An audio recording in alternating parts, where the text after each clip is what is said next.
Welcome back.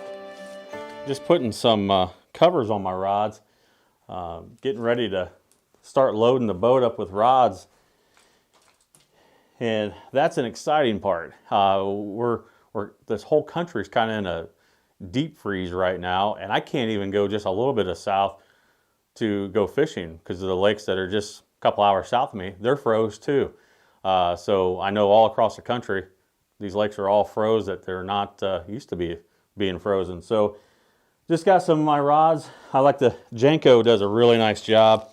They send you their rods and they've got them in these covers and such. But one of my great sponsors they have is TRC Covers, and so they make a really nice cover, and you can get them customized. And I've got them to where they'll say jig and cork, and and that way when they're labeled in my rod box, I know exactly which one I'm grabbing.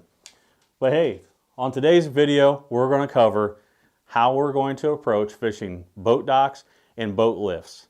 And I'm really excited because we're really getting into the integral part of things of boat positioning and how we're going to attack this structure. Guys, stay tuned.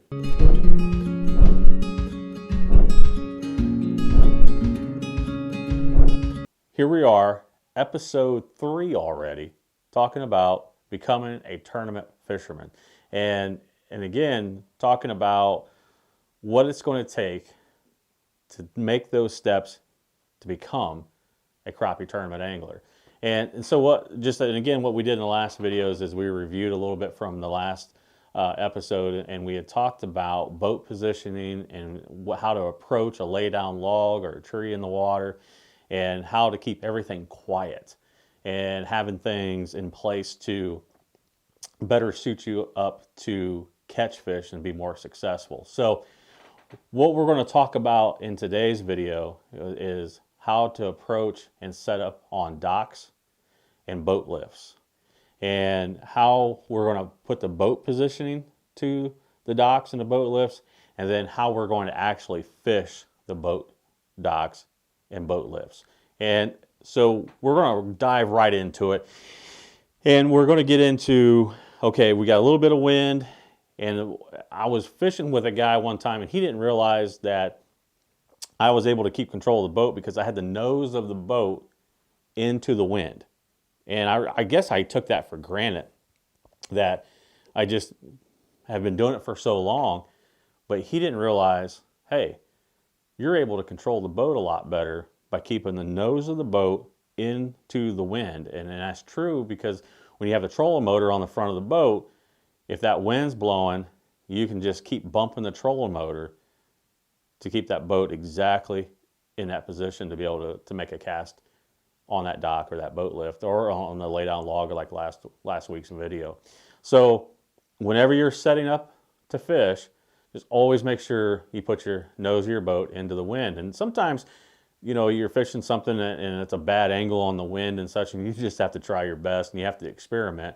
But the least amount of times you can hit your trolling motor while fishing a piece of structure, the better off you're going to be. So make sure, again, your nose is into the wind, and that you're going to be much more successful. So where I fish at a lot, we have a lot of docks and a lot of lifts. And the lifts are aluminum and they're metal. And so it's a huge structure that is key in the early spring because I believe the dock post or the metal arms on the boat lifts warm up faster in early spring. And so they did definitely bring in the crappies and a live bait. So it's a key piece of structure that I target even when I travel all over the country and I see those items, the docks and the boat houses or the boat lifts inside the docks. Those, a lot of times, that's where I start fishing. And so we're going to talk about several different ways to fish those docks and several different ways to fish those boat lifts. And so on the deck of my boat, I'll have a 13-foot rod, and I've talked about it before. I'll have the X13 Tony Shepard series rods from Janko. And the reason why for a 13-foot rod is the further away I can stay away from the structure, I can get away with a little bit of noise from the boat, a little bit of noise from the trolling motor. And so, and I'm not spooking those fish. And one of the things that you've heard from folks with live scope is they're saying, hey, boy, that fish really reacts to noise, your boat presence, even the boat pressure in the water. And so you're never always 100% still in a boat on the water. So again, I have a 13-foot rod rigged up, and then I'll have a 10-foot rod rigged up as well. And so my 13-foot rod, I can't really cast really well. But a 10-foot rod, if I need to make a cast, I mean, I'll grab it with two hands and I'll make a cast if I'm firing it into the wind. That 10-foot rod is going to give me that ability. So we'll back up here just a second. So far, we've got a 13-foot rod and we've got a 10-foot rod out on the deck of the boat. So we were talking about boat lifts and docks. There's also another rod I'll have on the boat, and it's going to be a 6-foot from, Janko has a really nice 6-foot rod for shooting docks. And what I mean by that is I'm no cork. I'm taking a jig head, and I'm pulling that rod back like a boat, and I'm shooting up underneath the docks, and I'm shooting into the opening spaces on the boat lifts. And that's going to get me into those spots that you can't get a 13-foot rod or get a 10-foot rod in there or cast in there. I'm going to get that bait in there. So now we've got a 13-foot rod, a 10-foot rod, and a 6-foot rod, or a 6.5-foot, whatever is convenient for you. I know some of my friends are taller, so they even shoot with a 7-foot rod. I'm not very tall, so having a rod that fits you is going to better set you up for success. And so a 6-foot rod for me is a much better fit for me. And all these rods, I'm going to have them rigged up with 6-pound line. So here we're talking about, again, the rods, the line, the reels, and the tackle. So I'm going to have 6-pound line rigged up on these. And what that gives you is when you're fishing in and around docks and you're fishing in and around boat lifts, your line's going to be rubbing up against the dock post or the lift, with the supports on the lift. And some of those components on a lift are real sharp, or it can just cause some abrasion on your line over time. And especially if you catch a fish out of one of those shady spots way back in and you're fighting that fish and he's got you wrapped around the dock post or one of those poles and you got pressure on him, by the time you get fish worked in, you could have, a foot or 2 foot of your line that's got some abrasions on it. And you're going to want to make sure you sit down right away and cut and retie, and that way you've got good line for the next fish so you don't lose them. And in talking about tournament fishing, let's just stop right there what I talked about. I felt like I almost just skimmed right past that, of talking about the line. So we're fishing around structure, and you catch a fish, and you put it in your live well, and you're in a tournament, you make sure you check your line before you make that next cast. And it's hard because it's so much fun in crappie fishing that when you're catching them, you just want to keep catching them. And I had a day one time, I had caught over 60 fish off of one dock. And when I got to about 60 or 61 fish off that dock, my line broke. When I just boat flipped the fish in the boat. The fish came in the boat, but it broke off when it hit inside the boat. And I said, oh my gosh, Matt, I got so wrapped up into the fun part of catching them. And I just said, man, that's just the basics. You need to make sure you retie. So if you caught a big one, or you had one that you had wrapped around one part of the boat lift or the dock, make sure you take that time to really feel that line. And if you feel anything at all, just stop, cut, retie. Because in tournament fishing, you lose that fish, that could be $1,000 fish that you just lost. Or if it's a big fish, sometimes big fish is $2,000. So, that's a really costly mistake. So just try to keep your mind together that, hey, I'm in a tournament. This is worth money and this is worth time. Hey, let's retie. So moving on from that. So we talked about setting the boat up in position into the wind. And you don't want to be on top of the dock and you don't want to be on top of the lift. Again, I'm going to approach this dock like I did that lay down tree. I'm going to approach it from the outside in on these docks and these boat lifts.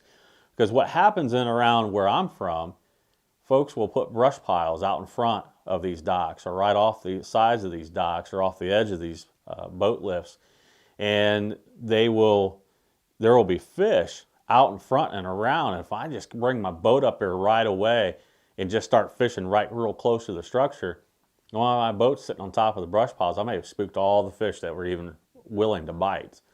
So again, I'm going to shut my motor off, 40, 50 yards down from the dock or the lift, get my trolling motor in the water, get all my rods unstrapped, get my rods ready to go, everything. And this is another, I guess if you want to call a pet peeve of mine, I want a clean boat. So my tournament partner is really good at making sure the net's in position, nothing is on the bottom of the floor of the boat, and nothing is in the way of getting to the live well. And so if he's fishing off the back deck and I'm fishing off the front deck and I get bit and I set the hook, he has a clear path all the way through the center of the boat to grab the net to get that fish netted. Now most of the time he and I will fish off the front deck together. So therefore, I'm always looking behind me and saying, hey, I'm saying it to myself, is the net where it needs to be? Because we get excited. We're fishermen. We catch a fish, we get excited, we've got it in the net, we get it in the live well, we just leave the net wherever it's at. Well, then a life jacket gets placed on top of it, or a rod tip gets, a bait, line, whatever gets into it, and then I need the net right away, and you can't get the net out of the boat to even net the fish. So and when these things happen, mistakes happen, that's when it costs you money in tournament fishing. So just make sure you're getting up to that dock or that lift, take a look, make sure your net's where it needs to be, everything's clear out of the bottom of the boat, because in my boat, when we catch a fish, if I boat flip it or we net it, we don't take it off the hook up on the deck of the boat. Every tournament and every fish goes to the bottom of the boat. That way, if they're flipping around or they come off the hook or they're doing whatever, you're measuring, you're weighing, it's all done in the bottom of the boat. If there's a mistake that happens and the fish comes off and flops around the deck, it's in the bottom of the boat and it's not going to flip off the deck and into the water. And I've seen that so many times. I've seen it on TV shows, I've seen it on tournament shows, and you'll see them measuring the fish on the front deck and then all of a sudden it starts flopping around and they got to dive on it. Well, just eliminate that. And again, it's about being under control in your mind and your emotions and getting that fish from the water to the net to the bottom of the boat. And that way, you got the bottom of the boat clean. The person who's going to the bottom of the boat to take it off the hook, to get it weighed, measured, and put it in the live well with a live call tag, he's got nothing to trip over. There's been broken ankles in boats and people fall down and get cut and bruised and that type of thing. And you fall down on my boat, I'm looking at you, and you just spooked everything in a mile. And so you got to just be under control. When you're under control, you're actually going to be faster. So just think about that. So we're making that approach on up to the dock and the boat lift, and we're thinking, okay, where are we going to start fishing? So your first cast. And I fish a shallow lake, so I may be set 1.5 feet, 2 feet deep. And I'm going to make some casts out in front of that lift. And I'm going to work it out 6 to 8, 10 feet from that lift. And I'm going to make several casts, maybe 8 or 10, 15 casts. And if I don't get bit, I adjust the depth. I really thoroughly fish it. And then I move in closer to the dock and the lift to where maybe then I pick up my 13-foot rod and I'm reaching around the sides of the docks and the lifts, and I'm covering every part of that dock or that boat lift. And there's not just, hey, they're just going to be on the fronts, or they're going to be on the backs, or they're going to be on the sides, because a crappie thinks differently. And so a crappie, all it wants is cover. It just wants it to feel safe and comfortable. And so that crappie will get just behind that dock post, or just around that brush pile, or around the arm of a boat lift, and its whole body doesn't have to be covered. And so what I want to show you in this next little demonstration, I'm going to actually show you a round piece of pipe and how those fish position. So what I have here is I have what's going to simulate a dock post. And so what I was talking about you know, this is the front facing you. You've got your boat out here, and you're just throwing and putting the jig and the cork, or just a jig in front of this side of this post. Well, there's actually 4 sides to this round post. And so you got to think of it. Here's the first side. Here's the second side. Here's the third side, which is the back side of the post to either the camera. And then here's the 4th side. Now that crappie, if he gets in here and noses in here and his eye gets behind this dock post, he's going to feel safe and he's going to feel secure. And he's going to feel like he's in behind a piece of structure. So when you approach that dock, that crappie could be here, here, here, or here. So you want to make sure you present your bait on all 4 sides of this round pipe. And, you know, so that way you're covering. Well, some docks will have 4 to 6, you know, pipes going down in the water. So when you're fishing a dock and you're just making 1 or 2 flips on that dock, you're just really hoping they're aggressive. Take the time to really pick apart each post on that dock. And then I can tell you, sometimes the dock, the beginning post from the bank may only be in a foot of water, but the end of the dock may be in 8 foot of water, 5 foot of water, whatever the case may be. And you want to make sure, that's going to tell you a lot too. Hey, these fish are 2 feet deep, 3 feet deep, a foot deep. And then you can start, what we called in the other video was, we're developing a pattern. And so you can say, hey, I've got 25 docks in this marina, or I've got on this whole line of docks on this bank, and it's similar on depth. Well, you put together a pattern. Hey, I notice I'm catching fish off the second set of posts on these docks. And then you go to the next dock, oh, there's fish on the second set of posts. Now you can say, hey, well, let's go to the other side of the lake and see if we can put these together. Because in a tournament, you can't have enough spots. Because come tournament day, with weather change, weather affects everything. Your first 2 or 3 spots, they may not be ready to bite yet. So you got to have plan A through Z, or I say you have to. Sometimes you don't, but as many backup plans as you can possibly put together. So if we have a boat lift that sits beside of a dock, which most of the time we do, in our lake, a lot of times a boat lift is sitting next to a seawall. So they get off their boat right onto a seawall. Well, then what happens is, along with that seawall, they'll put brush piles out along that seawall. So time on the water is not going, I can't stress this enough. Time on the water is what's going to be your best teacher. Some of the channels, they might have 8, 9, 10 foot of water in them, and you can't. I have only 8 foot power poles.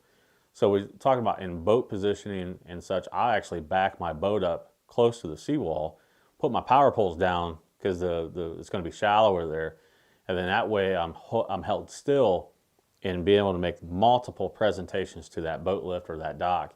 So again, just make sure you're thinking about how quiet you are and how we're fishing from the outside in, and that you're quiet in the boat. Your boat is clean. You don't have anchor ropes laying all over and life jackets laying all over. You have a clean pathway to move throughout the boat. Your tackle's all put away. It's very, I can't stress that enough. Sometimes you cut hooks off and you whatever. I've got a cup holder by the passenger seat that all of our cutoffs, or we change baits or change whatever, it all goes in that cup holder. And I know a lot of your boats nowadays have special compartments and such, and I've even got a day box in my boat that sometimes I cut off and it goes in that day box. But everything's just put away. And so you're all set up, you're quiet, you're making that stealthy move into the dock or the boat lift. And you want to make sure, try to keep even the sun. That was a question in the last video. It says, your casting a shadow affect those fish? And I believe it does. I believe that your shadow and moving, that's movement, and the fish feel that. So I try to always set up to where the sun's in front of you, or at least not you're casting your shadow on the water. Sometimes it's hard, and if it's impossible, I just try to remain as still as possible in the boat while fishing.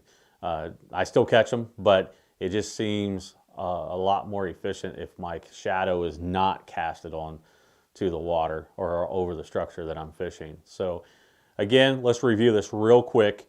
I got a 13-foot rod on the deck of the boat. I got a 10-foot rod on the deck of the boat, and I got a 6-foot rod. And that's just going in and being prepared to fish the docks and the lifts.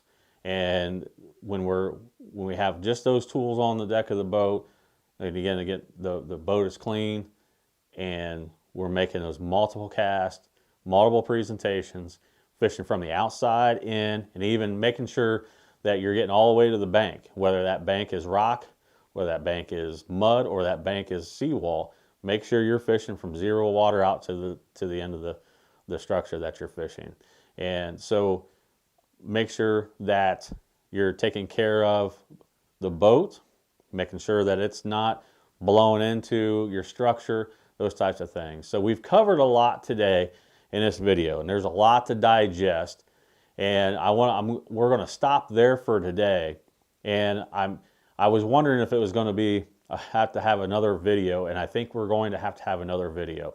So we're gonna come up with another video, and where I really dissect into the tackle portion. I've talked about the rods, I've talked about line, and I've talked about reels, and I touched on tackle.